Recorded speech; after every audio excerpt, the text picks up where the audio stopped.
first gun control laws that went into effect in America nationwide began in the 60s.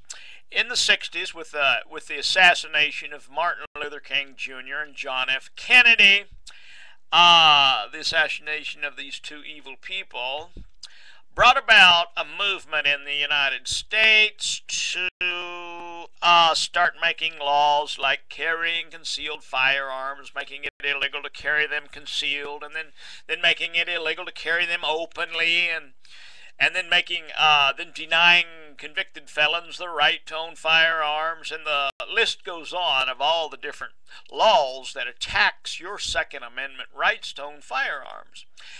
And the same lawmakers, legislators, who passed these gun control laws of the 60s were the same people who signed the 1964 Civil Rights Act that gave Negro people preferential treatment over white people.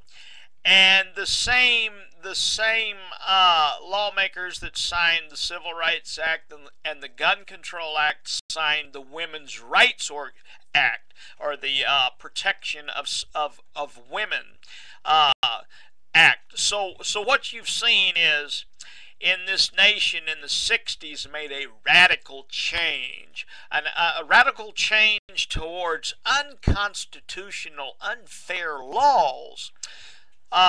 First of all, them making laws, any laws, denying your right to own firearms, whether it's a machine gun or sawed-off shotgun, or carrying it concealed, or carrying it openly. These laws are an attack on your constitutional rights to bear arms. And denying convicted felons the right to own firearms in lawful manner for self-defense and the protection of their women and children does not make any sense either, and it's unconstitutional.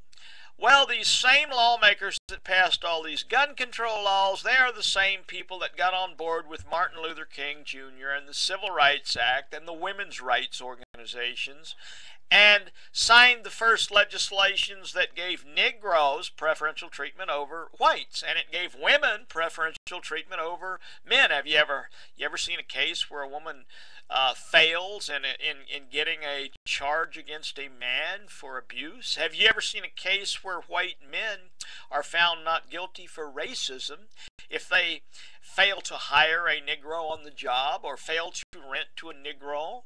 And so you see the whole idea behind the 1964, the whole 1960s brought about a dramatic change. And at the same time, these laws were being, these unconstitutional, unbalanced laws were being passed. You had the first rise of the legitimacy of homosexuality in the 60s, and you have the new age pot-smoking hippie type fag that come out of that right there. So the whole nation as a whole, the United States, made a dramatic change, and we have to roll back these unconstitutional laws. We have to let white men have the right to hire another white man without being sued for being a racist by a Negro. We have to let men hire men and let men rule and not be sued by a woman because he failed to hire this woman on the job. And we must let ex-felons, convicted felons, have the right to own firearms for self-defense and the protection of their own very lives and the lives of their children and wives and property like anybody else in this nation. And of course, we don't need a bunch of pot-smoking hippie-type fags in this country neither. And it just seems to me that we have empowered the police with an unconstitutional power to just do whatever they want, and they are going out here and they're expanding their bureaucracy, and we're becoming a filthy melting pot socialist police state.